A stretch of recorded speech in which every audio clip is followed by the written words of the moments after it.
warahmatullahi wabarakatuh.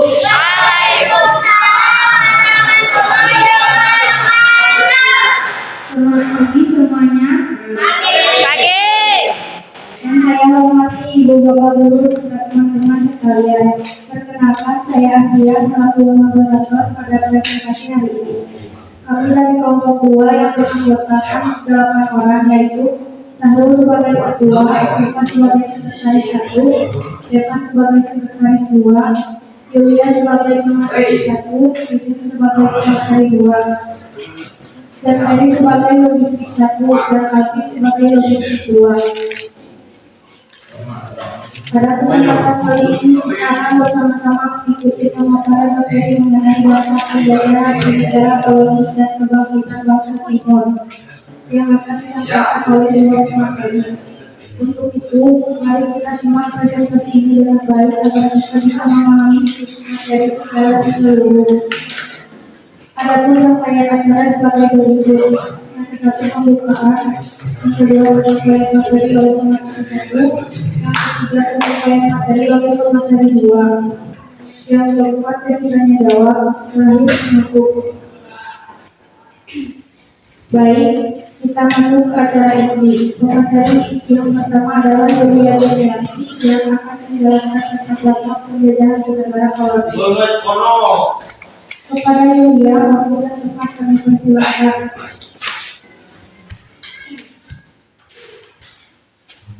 Assalamualaikum warahmatullahi wabarakatuh. Waalaikumsalam warahmatullahi wabarakatuh.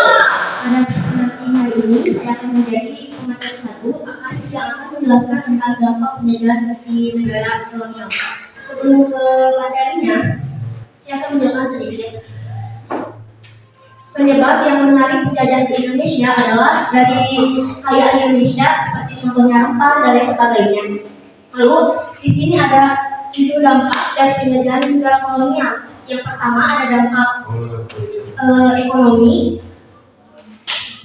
Awal penjajahan masuk ke Indonesia adalah dengan menerapkan sistem kultur stelsel atau disebut dengan tanam paksa. Ada yang tahu di sini siapa yang memperkenalkan sistem ini dan pada tahun berapa diperkenalkannya?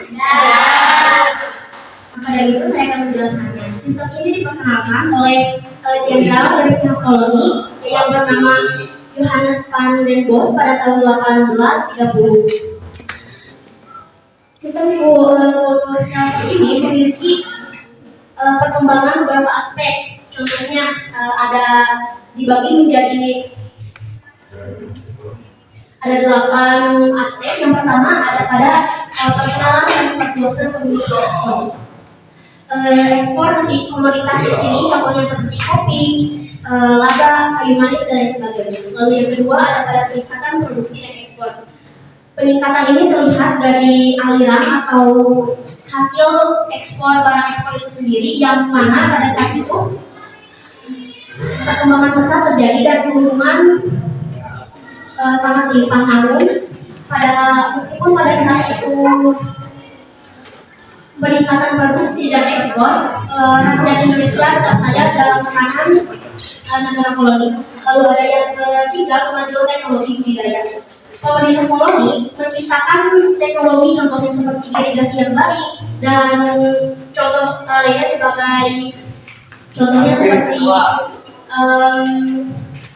penggunaan alat pertanian yang canggih, pengenalan sistem irigasi yang lebih baik, dan serta praktik budidaya yang lebih meningkat. Dan lalu dampak dari kemajuan teknologi ini kepada rakyat pribumi adalah petani menjadi tahu bagaimana cara menggunakan budidaya secara modern. Lalu yang selanjutnya ada transisi dari sistem kultur stelsel ke sistem ekonomi liberalisme. Sistem tanam paksa dirampungkan atau dilaksanakan pada abad ke-19 dan berakhir pada akhir abad tersebut. Sedangkan sistem ekonomi liberalisme ini diperkenalkan pada tahun 1870 sampai 1900. Lalu yang selanjutnya ada Undang-Undang Agraria tahun 1870. Kebijakan ini menjelaskan ada beberapa poin. Salah satunya adalah penduduk manusia Bumi Putra tidak diizinkan memiliki tanah atas dasar hak milik umat. Dan yang kedua, ada rakyat yang memiliki hak tanah pribadi tidak diperbolehkan menjual tanahnya kepada non pribadi. Lalu ada dampak pembukaan perusahaan Suez menggunakan dinamika perdagangan global secara drastis. Perusahaan ini yang menggabungkan laut Mediterania ke laut Merah yang mana itu menjadi jalur perdagangan. Karena dampak dari perusahaan Suez ini, peningkatan pada produksi semakin meningkat. Lalu ada yang ketujuh, perkembangan perkebunan di berbagai wilayah, contohnya seperti perkebunan teh di Jawa Barat, perkebunan cina di Jawa Barat, dan lain sebagainya. Lalu ada pembangunan infrastruktur dan industrialisasi, contohnya pembangunan infrastruktur seperti membangun rel kereta api dan lain sebagainya, sedangkan di industrialisasi seperti membuat rel pabrik dan menggunakan alat pabrik untuk kebutuhan. Yang lalu ada yang pertama dampak ekonomi, lalu yang kedua ada urbanisasi dan pertumbuhan kota. Salah satu dampak proses urbanisasi antara lain sebagai berikut: A. Pergeseran populasi dan pertumbuhan perkotaan. Yang kedua ada pertumbuhan perlombaan dan pertumbuhan. Lalu yang ketiga ada dampak sosial dan budaya. Dari dampak sosial kita bisa melihat Belanda menekankan beberapa aspek penting, contohnya seperti perkembangan teknologi seperti tech ini kita dapat mengembangkan dan mengembangkan pertumbuhan rakyat. Tidak hanya dalam praktek, Belanda juga mengajarkan kepada masyarakat untuk dalam hal persenjataan, masyarakat berkenalan secara modern dari mulai yang rendah dan tinggi. Lalu yang keempat, kesehatan dan higien. Pada dampak kesehatan ini, pemerintah kolonial mendirikan Stopia atau disebut dengan School of Lady van Indische Artsen pada tahun 1641. Tidak hanya itu, Belanda juga mendirikan beberapa laboratorium pengenalan seperti di Bandung, Medan, Yogyakarta, dan lain sebagainya. Lalu ada yang kelima, mobilitas sosial. Faktor dari penyebab dari mobilitas itu terjadi ada dua. Yang pertama, penggunaan infrastruktur seperti rel kereta api, jalan raya, dan perhubungan. Dan yang kedua, pembukaan lahan pertanian dan perkebunan. Seperti Belanda memperluas dalam pertanian ini seperti produksi Sulawesi, Jawa, dan lain sebagainya. Lalu yang keenam ada munculnya sedimentasi laut. Dalam pada saat ini, pada abad ke-19, media Belanda membagi penduduk menjadi tiga tingkatan. Dibagi menjadi tiga. Yang pertama, tingkatan yang pertama disebut dengan golongan Eropa sebagai pusat tertinggi. Yang kedua ada golongan Asia Timur Asing sebagai kelas kedua, dan yang paling rendah adalah golongan ketiga, yaitu dengan diduduki oleh penduduk pribumi asli. Sedangkan paling dampak yang terakhir adalah dampak politik. Dampak politik ini pada masa VOC, gubernur jenderal menjadi pimpinan yang paling tinggi dalam masa VOC ini. Lalu memberikan kekuasaan berupa hak oktroy. Lalu karena adanya peristiwa ini ada beberapa organisasi yang muncul, diantaranya seperti Budi Utomo pada 1908, Serikat Dagang Islam atau SDI pada 1917, dan yang terakhir ada Indonesia Wajib pada tahun 1912. Mungkin itu yang dapat saya sampaikan, semoga menjadi ilmu yang baru bagi kalian. Mohon maaf bila ada kesalahan dalam penyampaian. Wassalamualaikum warahmatullahi wabarakatuh. Waalaikumsalam. Terima kasih kepada Yulia atas pemaparannya. Selanjutnya pemateri kedua adalah Yulia Tiayati yang akan menyampaikan materi mengenai kebangkitan bangsa Timur Nasional Bangsa Asia. Kepada Yulia dipersilakan. Assalamualaikum warahmatullahi wabarakatuh. Waalaikumsalam warahmatullahi wabarakatuh. Di sini saya sebagai pemateri kedua akan menjelaskan tentang kebangkitan bangsa Timur nasionalisme Asia. Secara etimologis, nasionalisme memiliki dua makna utama, yaitu pertama nasionalisme lebih pada ideologi kebangsaan yang mengacu pada kebijakan. Kedua, ia mencerminkan paham yang menolak penjajahan dan mendirikan negara yang bersatu dan merdeka. Satu, interaksi bangsa-bangsa. A. Komunitas Jawa di Mekah abad ke-19. Mereka datang ke Mekah untuk membentuk agama Islam. Di sana mereka membentuk komunitas seperti persatuan Mendari serta membangun masjid dan surau di sana. Salah satu contohnya adalah Syekh Ahmad Al-Minangkabawi. Mereka memiliki peran penting dalam perkembangan kesadaran nasional di Nusantara. Komunitas ini mengalami perpecahan dan konflik. Hal ini menjadi penyebab adanya pembentukan organisasi dan perkumpulan sendiri. Komunitas ini berlangsung hingga kedatangan ulama Jawi di abad ke-18, antaranya yaitu Syekh Ahmad Al-Bali. Kitabnya adalah kitab Fatihah Al-Jihad. B. Peran Jawi di abad ke-18 dan ke-19.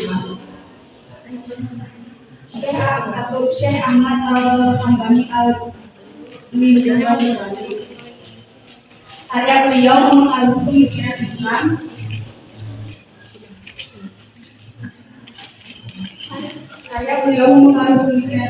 Dan perlawanan terhadap pemerintahan kolonial di Nusantara, memperkuat jaringan intelektual dan perlawanan terhadap kolonialisme. Dua, Muhammad Nawawi Al-Baghdadi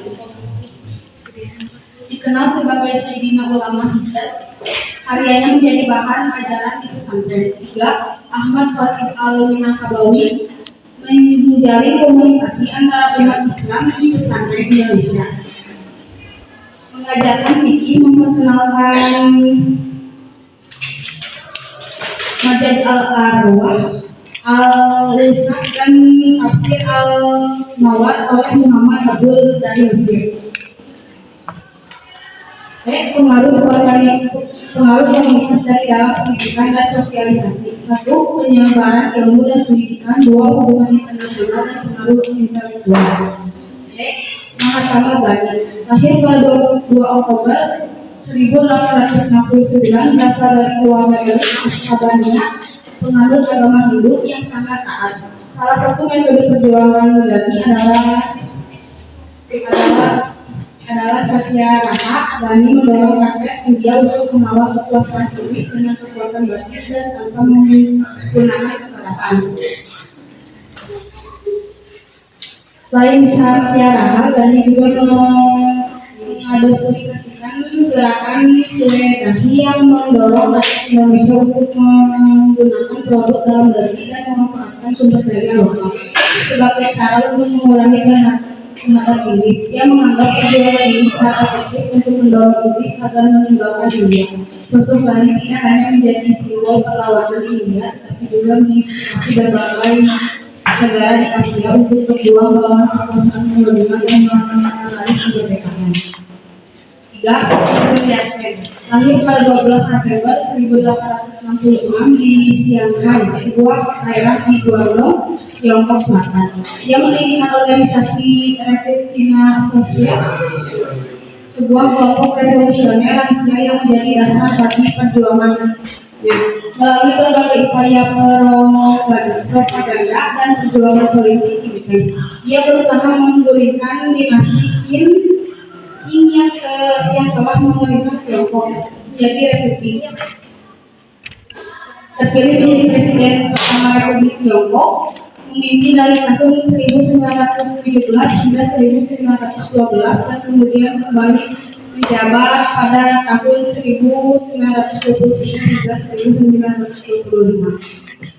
Selanjutnya ada Jose Rizal, lahir pada 1816 dan meninggal pada tahun 1896.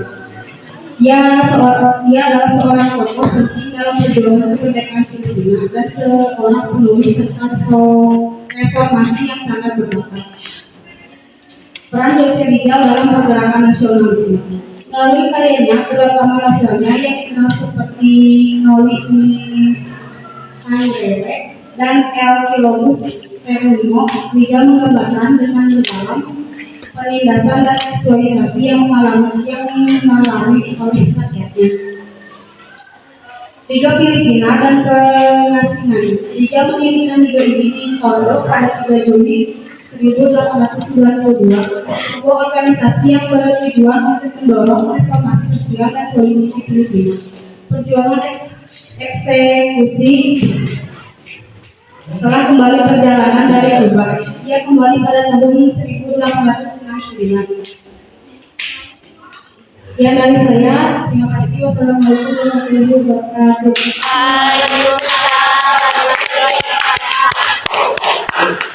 Terima kasih kepada dua pemateri atas penjelasannya. Selanjutnya kita masuk sesi tanya jawab. Bagi teman-teman yang mau bertanya, dipersilakan dengan mengangkat tangan. Silakan maksimal 1 menit pertanyaan per kelompok.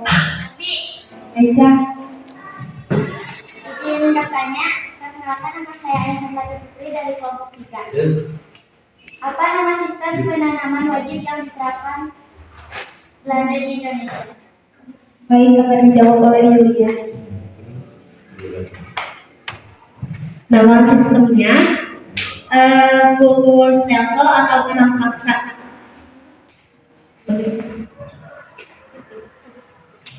Silakan, ada yang mau bertanya lagi? Rahma. Perkenalkan, nama saya Rahma Widayanti, saya dari kelompok 1. Pada tahun berapa sistem kultur stelsel diterapkan di Hindia Belanda? Terima kasih. Baik, akan dijawab oleh Irina Jayanti. Akan dijawab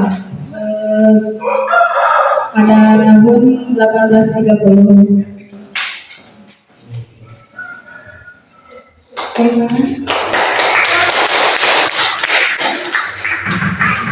Baik, karena seluruh rangkaian acara telah selesai, saya sebagai moderator mengucapkan terima kasih kepada kedua pemateri serta seluruh peserta yang telah mengikuti presentasi ini dengan baik. Semoga materi yang disampaikan dapat bermanfaat untuk kita semua. Saya pamit undur diri. Wassalamualaikum warahmatullahi wabarakatuh.